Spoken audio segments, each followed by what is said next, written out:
Yo, what's up mga pare? Isang napaka-positive na araw na naman para sa ating lahat. Alright!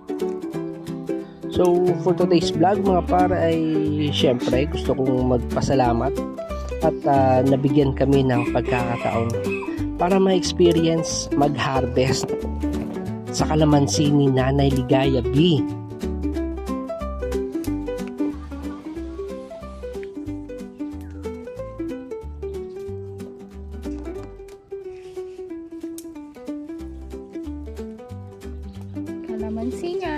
Kalamansi nga ni. Yung isa yung nasa likod. Ay, maliliit pa. Maliliit pero yellow yan. Malaglag na.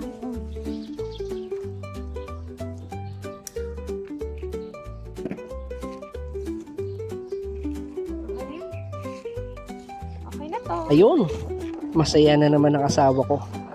Yun lang. Thanks!